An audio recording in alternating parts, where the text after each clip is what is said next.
ঢাকার বৈদ্যুতিক ও হালকা প্রকৌশল শিল্প স্থানান্তরে ৩১৯ কোটি টাকা ব্যয়ে মুন্সিগঞ্জের বেতকায় প্রকল্প নেয় সরকার। ৩ বছর আগে উদ্বোধন করা হলেও এখনো পর্যন্ত চালুই হয়নি শিল্প প্রতিষ্ঠানটি।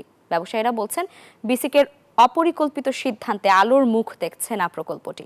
অন্যদিকে বিসিক বলছে ২ গুণের জায়গায় ৩ গুণ দামের জমি কেনায় সম্ভব হচ্ছে না দাম কমানোর। বিস্তারিত দেখুন ডেস্ক রিপোর্টে। ঢাকার নবাবপুর, ধোলাইখাল ও কামরাঙ্গীর চরের শিল্প প্রতিষ্ঠানগুলোকে বিশেষ শিল্প অঞ্চলে নিয়ে আসতে ২০১৬ সালে মুন্সিগঞ্জের টঙ্গীবাড়ির বেতকায় শুরু হয় বিসিক বৈদ্যুতিক পণ্য হালকা প্রকৌশল শিল্পনগরীর কাজ।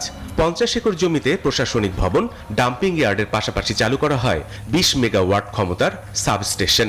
২০২২ সালে উদ্বোধন হওয়া প্রকল্পটি পুরোপুরি প্রস্তুত থাকলেও এখন পর্যন্ত চালু হয়নি একটি প্রতিষ্ঠানও।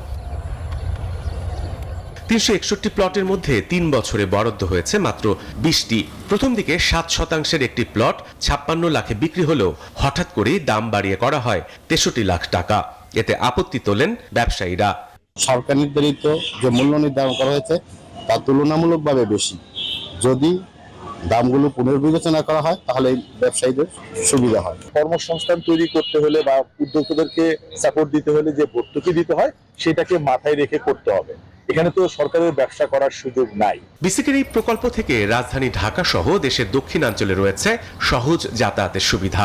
তবে মাঝপথে বাধা ধলেশ্বরী নদীর উপর মোল্লাবাজার সেতুটি। দীর্ঘদিন ধরে সেতুর কাজ আটকে থাকায় ব্যবসায়ীদের অনাগ্রহের কথা জানান স্থানীয়রা। এই প্রকল্পটা আসলে তো এখনো থামে আছে একমাত্র ব্রিজের কারণে। আর এই ব্রিজ যদি আজ থেকে ১৬ বছর যাবত এই ব্রিজ হচ্ছে বলে হচ্ছে না। প্লটে চড়া দামের পেছনে ৩ গুণ দামে জমি অধিগ্রহণের যুক্তি দিয়েছেন বিসিক কর্মকর্তা। বলছেন, সরকার চাইলে জমির দাম পুনর্নির্ধারণ করা হবে। ৫০ একর জমি অধিগ্রহণ করা হলেও শুধুমাত্র ৩৫ একর জমি বরাদ্দ দেওয়া হবে। এই কারণে এই যে ৩৫ একর জমির যে অবশিষ্ট ১৫ একর জমির মূল্যটাও কিন্তু আপনার এখানে যোগ হয়েছে। ৭ বছর আগে শুরু হওয়া প্রকল্পটি পুরোদমে চালু হলে কর্মসংস্থান হবে ২০,০০০ মানুষের।